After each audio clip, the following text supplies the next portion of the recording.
Donk Honkula donated $50. Hey guys, I lost a friend to cancer a few years ago, but I knew before I knew about AGDQ. I can't thank you enough for what you are doing. Keep fighting the good fight.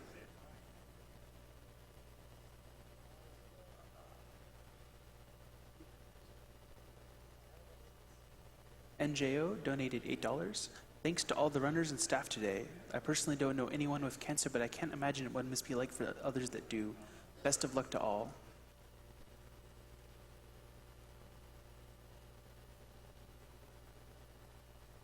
All right, and we are going to go to a quick commercial.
All right, we're welcome back to AGDQ 2015.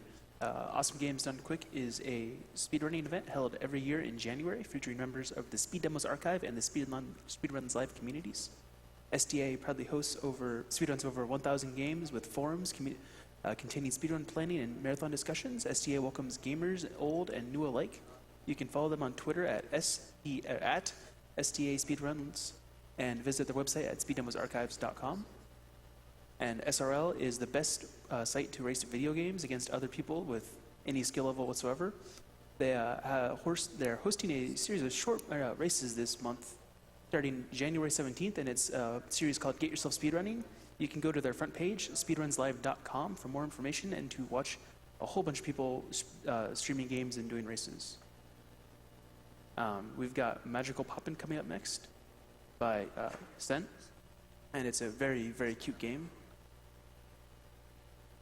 And another reminder that if we can get 15,000 viewers on the French Restream, they will donate $5,000. And again, the French Restream is at officiel_JVcom. Yeah. Here, I can. Okay, I got it. There's that. I'll put some music so you can bounce the audio. All right, and Tuba19 donated $50. Keep going like that. French Restream support loves you. So thank you very much.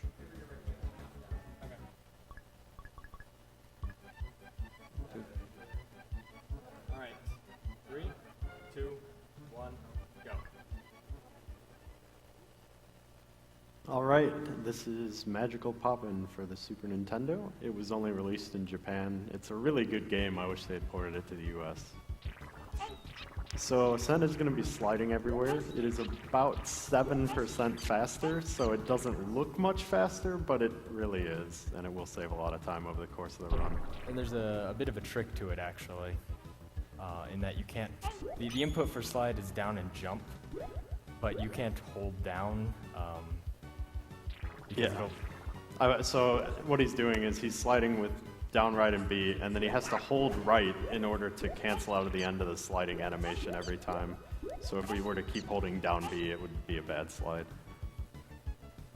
He's going to grab 1 heart here for the run. It makes it much easier and lets him do some extra damage boosts. The run is possible with 3 hearts, but it requires an RNG health drop, a mid-damage boost in the final stage, and I just really don't want to do that in a marathon. Alright, so this first boss is Furniture Wizard.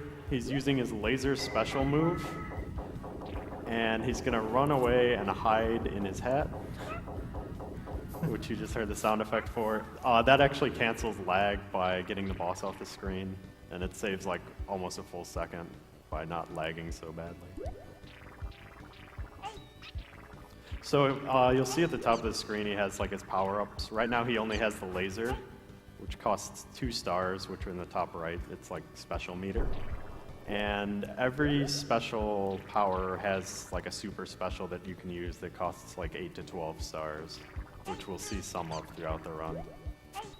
So he's headed over here to get the first power-up, which it looks like a magnifying glass, but it's actually an upside-down bomb. I always see it as a baby rattle, personally, but, you know, nobody knows what it actually is, but it explodes. And conveniently, it blows up those blocks that look exactly like the power-up.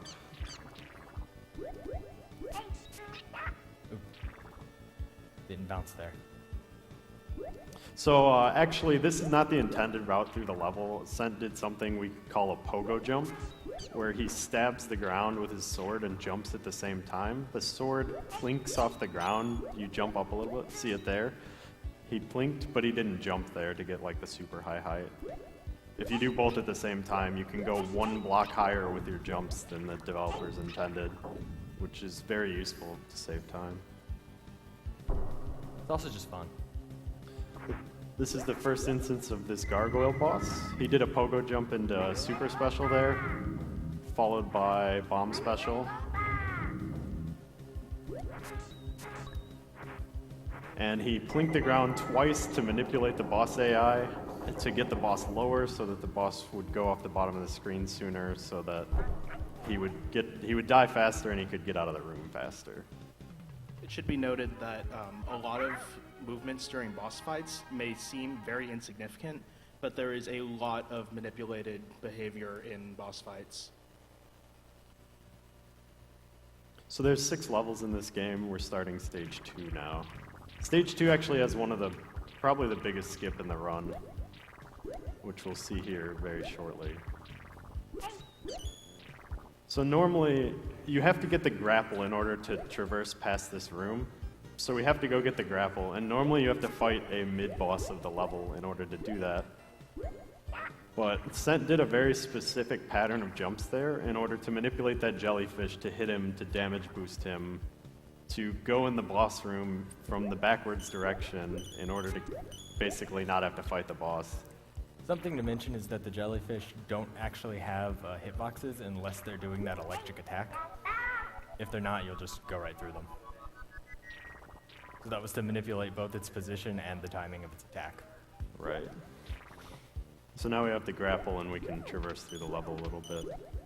If you want to read a few donation comments, feel free. All right.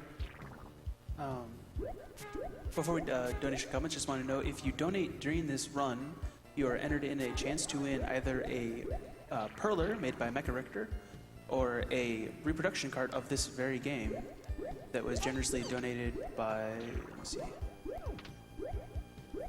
Retro Gamer Ryan. And if you donate $20, you either put in for the cart and the Perler, and a donation of $10 will put you in for just the Perler. So if someone can link the picture of the Perler in Twitch chat, that'd be awesome. That's important. All right, so that sequence there is required. When you walk out on that bridge, the ogre guy falls down and kicks you down the pit. These grapples are actually 3 to 6 frame grapples, so they're pretty tight.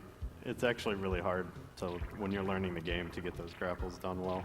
And some of them are required.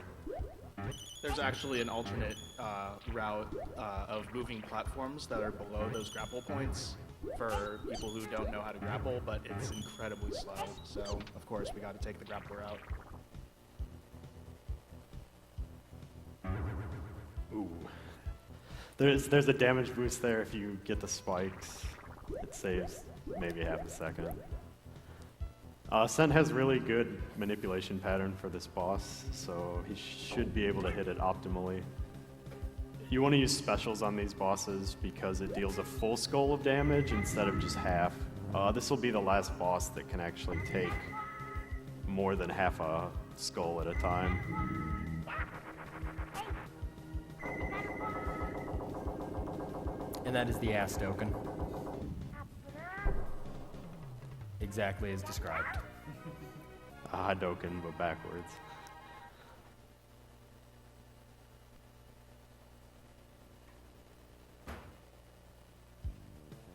Alright, so this part's really important. Sent is actually going to use his hat hide animation in order to time this jump. Oh! Of all the things to mess up. Oh well.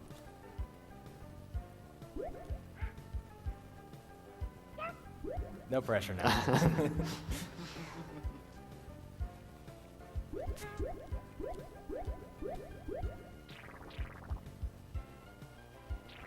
Alright, this next boss is not that fun.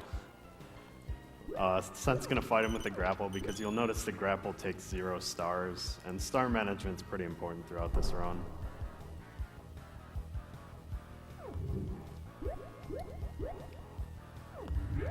This is actually probably the glitchiest boss in the game. If you manipulate his pattern in a really weird path, he'll do an attack and it'll crash the game if you're standing in the wrong spot, which we think might lead to a credits warp one of these days, but we haven't had anyone figure out how to do anything but crash. So yeah, he can either throw his ring at you or he can drop on top of you. You want him to drop because that puts him closer to the bottom of the screen and saves about 6 seconds, but I believe how he determines what attack he's doing is based on like the exact Y frame the center of his sprite is in. Kirk said something once about it. I honestly don't understand. I just know the manipulation works. I cannot guarantee that at this time. I did part of a tool-assisted run of this game a long time ago, and I learned a lot about the mechanics, but it never got finished. So this boss, he has to hit all 4 corners of it in order to trigger the next second phase, and so the best way to do that is to laser him, because he goes across it. It is possible, actually, to just jump into the center of the eye and throw a bomb and hit all 4 at the same time. But this boss also has a unique glitch where if you kill him on the wrong frame, he soft locks the game. And I'd really like to avoid that.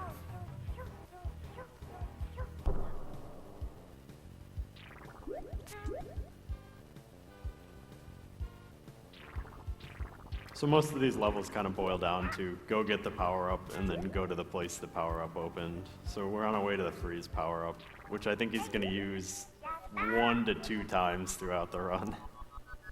3 times. 3 times. A whole 3 times. I suppose that's better than the fire power-up we get later that we use 1 time. No, it's once. It's once. Yeah. Up until this point, he's been taking some intentional damage boosts, and he will be taking a death right here. It both saves time in death warping him closer to his next destination, and dying adds 20 stars to your star counter. So he'll be using his lives as a resource to death warp and to gain stars.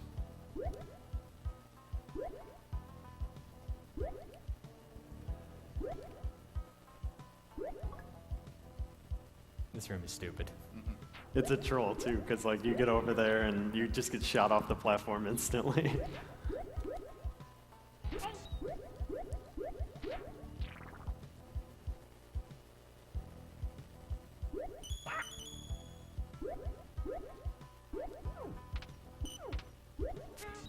That room was a little laggy, but we'll see some even better rooms later as we walk past these Dalsim zombies. Better.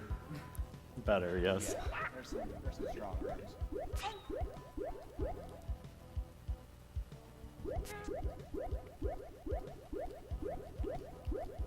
So he did a pogo jump at the beginning of that room in order to skip 2 of the platforms, which saved a decent amount of time. And Here we go. do you want to explain this? No, No, Paul, he I doesn't. can't He talk. doesn't wanna talk Yeah. right All right, so this is Statue Head. He's terrible. Most of his attacks are position-based, and he's going to try and manipulate the camera to get him to bounce into the corner to get him to trigger certain attacks at certain times. Crap. And I think he just lost his pattern. We are gonna improv.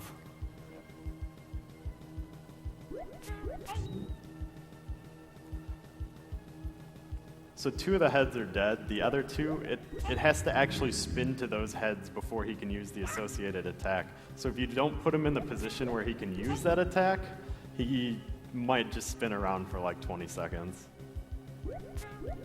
But that turned out all right. Not quite the manipulation I wanted, but it was not a disaster. We freestyled okay. Do you have any comments? That would be a good time. All right, we've got $50 from Paxis, and he wants to just remind everyone about the $5,000 donation that the French Restream does. His sentiment is, Scream and use the power of the speak to tell listeners that we force a simple click of the French Restream for $5,000. If we get this many people on it, it'll make it happen.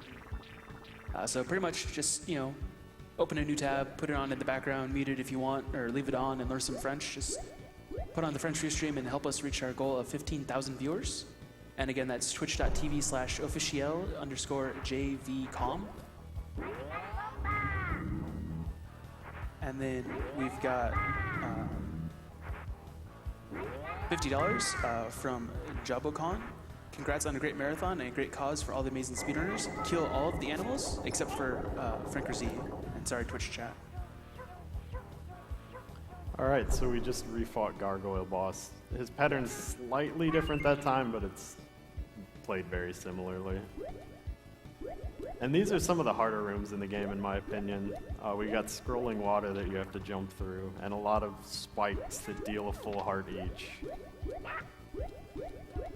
Those are basically unavoidable, and the game gives you a free cake afterwards. The game knows.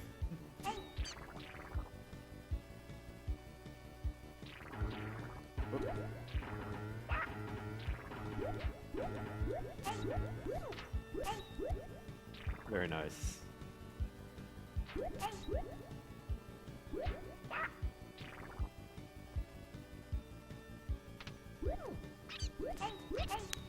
You have to get those penguins to fall from the ceiling to open that door. It's very random. They're actually moving around above the ceiling, and when you hit the switch, determines where they fall. So pay attention to this room. We're climbing to get the power up right now. There's actually a really crazy glitch in that room where if you hit left once every 16 frames, you can hold the camera on the left side of the screen and despawn the blocks blocking your way, but it's extremely difficult. And you'll notice Sent manipulated that jellyfish in the previous room to land on a switch. If he didn't do that, then he would have had to run all the way to the right side of the screen and push a block. And it's just faster to manipulate the jellyfish. Just knock 3 times and he opens the door. If you just politely knock, he'll open the door for you. So that was the ice block I was talking about despawning with the camera trick. It's ridiculous.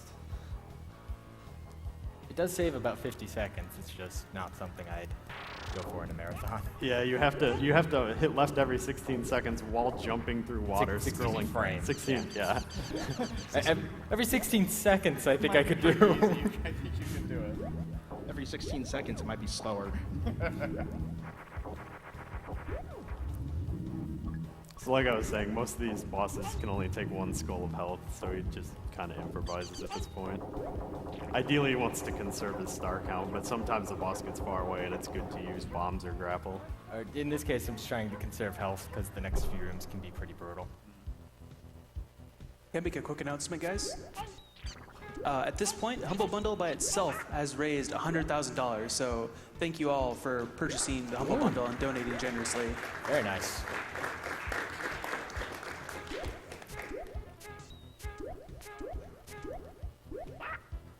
Alright, so you'll notice Scent did like 4 pogo jumps in that room. Those snowballs, when they hit you, deal a full heart of damage and they knock you back. That's possibly one of the hardest rooms in the game in a normal playthrough, but it's tolerable if you can pogo jump consistently. Also, that previous room is one of the scariest rooms in the run. He avoided hitting a switch that would have spawned platforms to get up to that door that he got to by riding the spike platform. It's not even a platform, but the spike blocks. You use it as a platform. So those vertical grapples are, I believe, 3-frame jumps. That room, it has 6 grapple points, and a lot of people just getting into the game have a lot of trouble with it. Because when you miss the grapple jump, you just kind of fall straight down.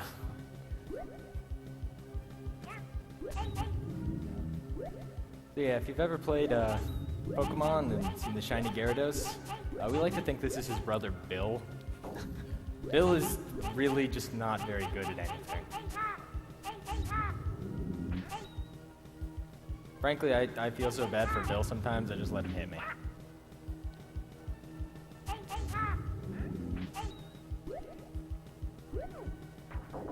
Alright, so at the very end of the room there, he throws a bomb at the fish spawn, and his movement is frozen at that point. He can't move, but he's at the very right edge of the level, which is where she needs to walk to in order to exit the level. So if he was on the left side of the screen, she'd walk clear across and waste like 5 seconds. And the boss was also as low as possible, so the sequence was triggered as soon as possible. That's something we haven't mentioned. A lot of the routing for bosses in this game is about killing them as close to the ground as possible. Because bosses have to fall off of the screen before they're considered dead. In my opinion, this is the best music in the game, so I'd personally just listen to it for a while. I tend to agree.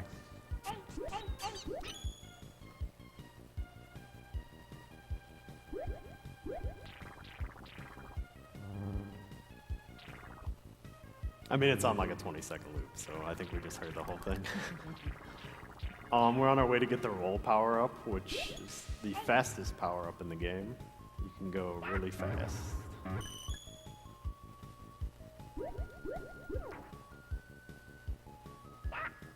And he's taking intentional damage again, because this is actually a very good death warp. It saves like 20 to 30 seconds or so.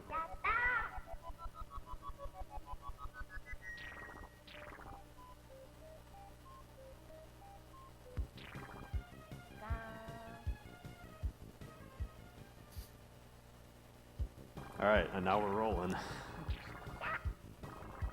It's faster to take a lot of intentional damage because it lets you roll through enemies after you take the damage. Whoops.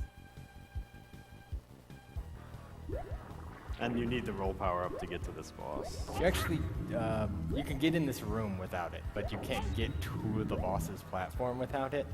So you're just stuck here.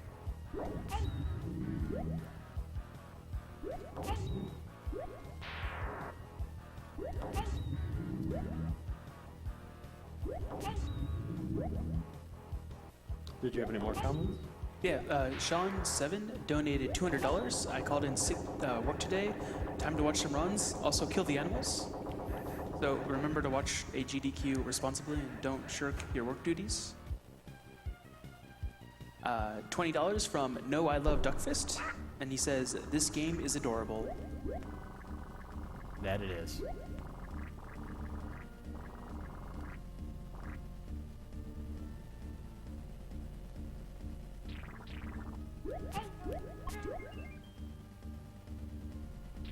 Coming up's a fun little mini boss we'll see twice in the run. And hopefully my silly manipulation works here.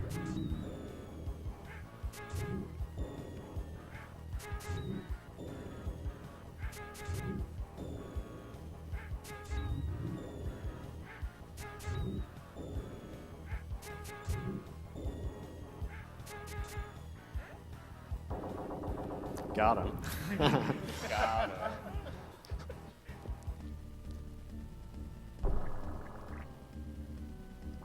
So the whole point of fighting that boss was literally to get over here to hit this switch to open that door on the left.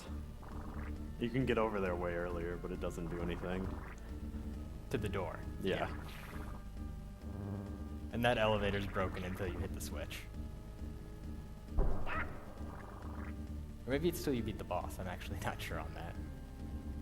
Wait in the door frame here for a second, because this room is very laggy, but not in the door frame.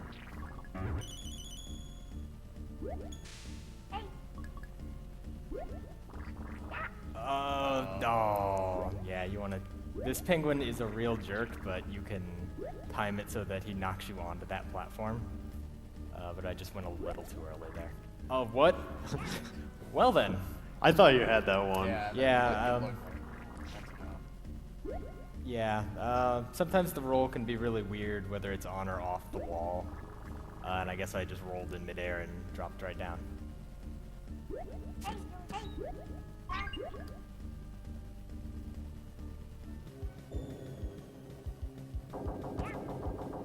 I enjoy how the bosses in this game make no sense whatsoever. They really don't. For instance, this is an enemy straight out of Sparkster. The Mecha Ostrich. So the deal with this guy is you have to hit his head, and then that opens his stomach, and then you hit him in the stomach. You can do this with various power-ups or slashes.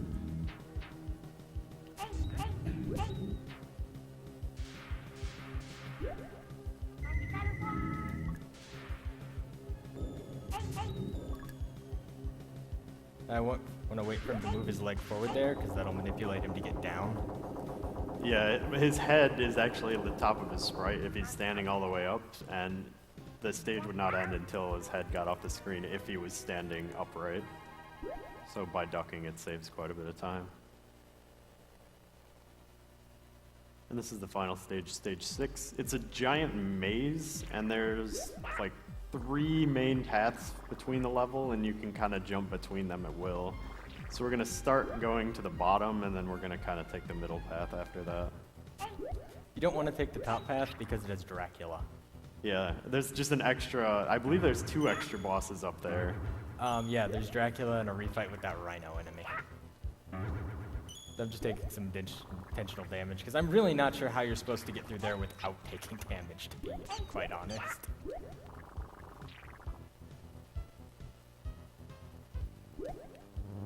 So we had a choice between 2 paths, and we're going up. Oh, double drop. Normally I need to get the drop that comes up on the ledge there, but I got really lucky and the enemies dropped 2 things lower for me.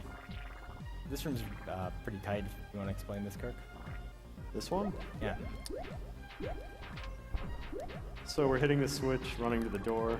2 switches to grapple. Just missed the platform. Just missed it. Really close. I could still make this, right? Yeah. I'm not so sure anymore. I would not. Well, this is going to be a disaster if I don't, but... All right, we're in. Okay, we're in. We're good. The door was on a timer based on when he hit the switch. Yeah. It's quite a while, though. And we're down to half a heart. Which is fine, because there's a cake in the next room, but... Yeah, it saves like 6 or 7 seconds if you can make it to that platform. It's just... Everything in that room is very tight for that to actually happen.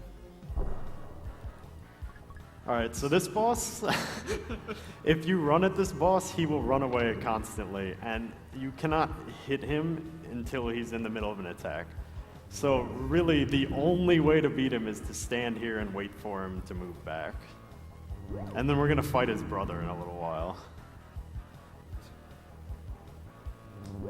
So while we're doing this, do you have any further comments? yeah. This is a very good time. All right, I've got $20 from, it says, a free to hear, just have to get in on a chance to win the reproduction cart for this adorable game. Much love from Norway. So again, another plug that if you donate $20 during this run, you get a chance for a reproduction cart of this game. And the actual cart is quite expensive, so if you want to play this on a SNES, try and win this. And also, donating $20 will put you in also for a perler of our adorable heroine, or heroine, and or just $10 for just the perler. What I mean, is this? I'm sorry. No, sorry, go ahead. And we got $20. Hey guys, I just wanted to say I appreciate all that you do and the best of luck going this event this year. This is my second time watching live. I love it every time. It's such a great cause and a great time to see some amazing runs. Best of luck to all the staff and all the runners this week. And that was from White G Shepherd. That was a really tight pogo jump he just made. He needed momentum to get around the ledge. So this is the wizard's brother. If you stand and wait for him to do something, he will do literally nothing. He only does things when you run at him. Need to get him on the right here because you actually run out of room and he winds up in the doorway. And he's gonna wind up in the doorway anyway. Oh well. No major loss.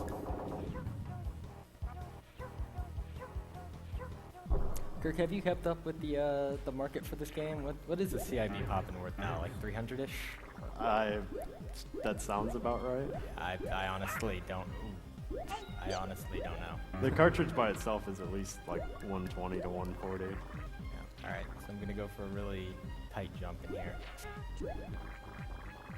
Part 1. Got it. Part 2. That is really tight, and it's made worse by the fact that that is the laggiest room in the game by far. Frame rate goes down to like 15. If you saw that item in that last room that Sent didn't grab, that is 1/3 of an extra life, and it takes about a 10-second animation to grab it. Lives are not easy to come by in this game. They really did not want you to get extra lives.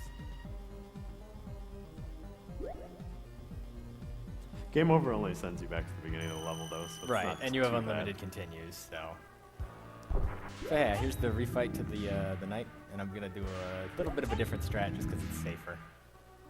These windows make it a little harder to manipulate it jumping sometimes. But if he does jump, I can hit the ground to manipulate him to dash instead of jump.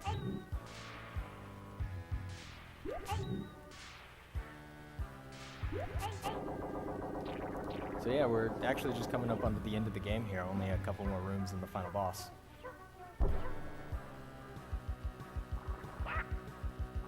Need to wait a second there or you get stuck under that platform and bad things happen. Like laggy penguins. I'm not sure that was related to anything that went on in the last game. Let's pretend it was. Most definitely. It's all RNG manipulation. I'll agree to that. Speaking of RNG, this guy sucks. He's got 2 attacks. He's got the ice, and then he's got fire. The ice can go high or low. Usually if he goes low, it's pretty easy to dodge. If he goes high, it's not good. And he's only going high right now. Oh, this is actually really bad. Okay. And if you get too close, like the other bosses, and he's not attacking, he'll teleport. But yeah, time for the final boss. Kirk, if you could please explain it. Yeah, because I'm so gonna need to concentrate. Sent's going to be doing like a bunch of jump patterns just to like count out the time that it takes between attack windows. So the boss's core there is the only place you can hit him. Hat hide counts.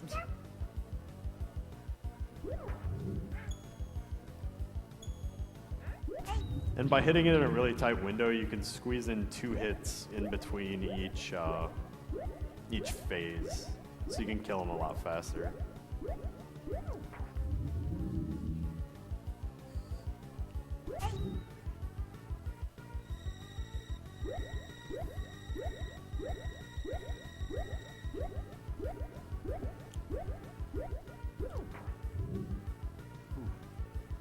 That was a very late hit there.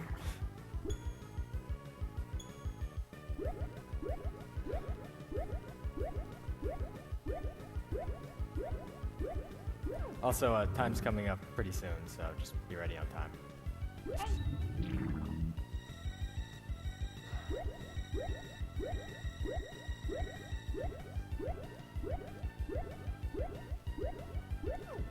Yes. Kermit's very excited about that hit. He is happy about this.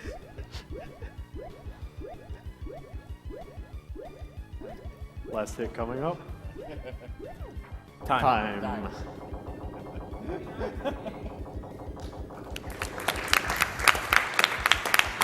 I think my PB's 29:45, so yeah. Wow. Oof. Oh. Are we gonna narrate these credits a little bit? Do we have time to show 30 seconds of credits?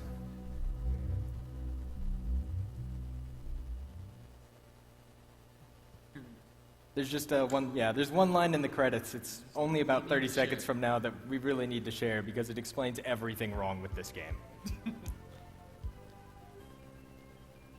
Also, the art style in these cutscenes, the box art style and the actual sprites, completely different. None of them match, and there's only one artist credited.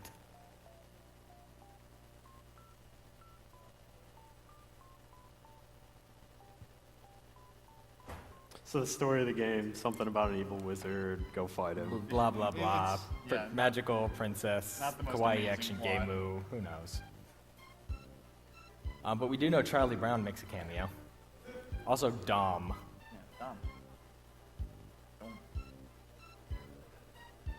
Her head is an hourglass. It is an hourglass. It's got really good music too. It does, yeah. Again, we theorized that the game takes forever to load everything because the entirety of the ROM is just filled with sound files. Specifically voice acting. Yeah.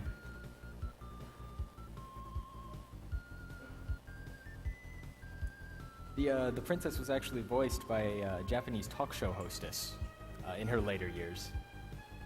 Oh, no.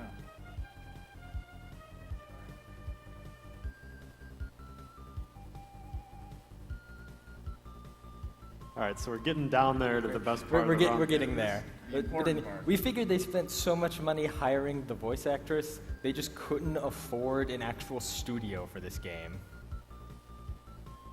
And that is all corroborated by the develop tent. Development. Develop tent. And that's Magical Poppin'.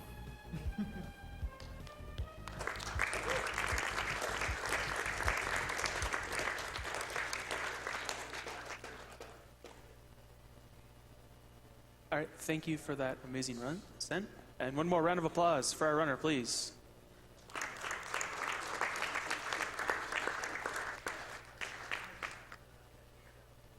Okay, one piece of business real quick before we go to commercial.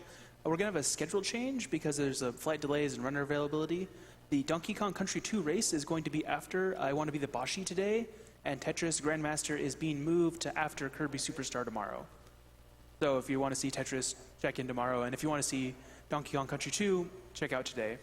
And with that, we're going to go to commercial break.